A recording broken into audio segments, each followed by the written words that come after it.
La passion de la lecture à travers un écran. Des amateurs mettent en avant des livres dans des vidéos postées sur la plateforme YouTube. Ils se font appeler booktubers. Nous avons rencontré Flowfly, c'est l'un de ces passionnés qui réalise ces vidéos depuis son appartement à Reims.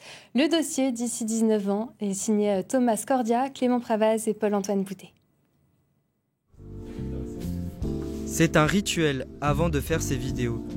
Floris Lahotte, alias Flowfly, flâne dans les rayons de sa librairie de quartier. C'est comme au loto, il n'y a pas de façon de gagner. Il faut tirer, il faut fouiller.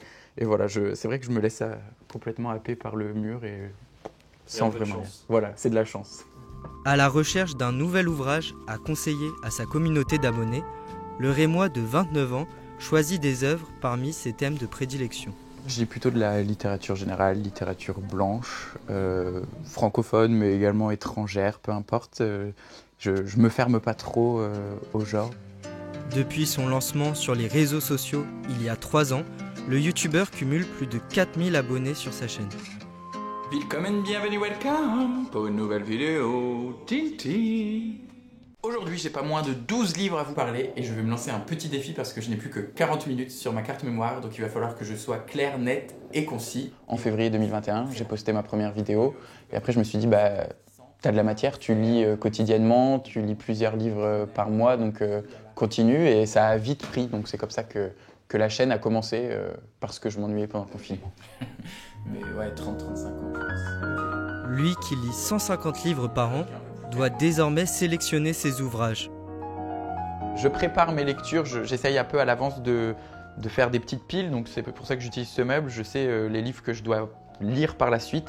Ça, c'est un livre que j'ai acheté récemment. Son influence sur Internet n'a pas échappé aux maisons d'édition, qui le sollicitent régulièrement pour chroniquer leur ouvrage. Même si je reçois des livres justement en service de presse, où les maisons d'édition attendent que je fasse une chronique dessus, je me force jamais à ce que ce soit une chronique plutôt positive ou quoi. Je n'oriente pas, je reste objectif par rapport à mes goûts.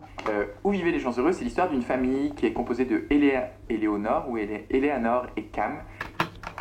Une passion pour la littérature qu'il doit concilier avec un emploi à temps plein dans une maison de quartier.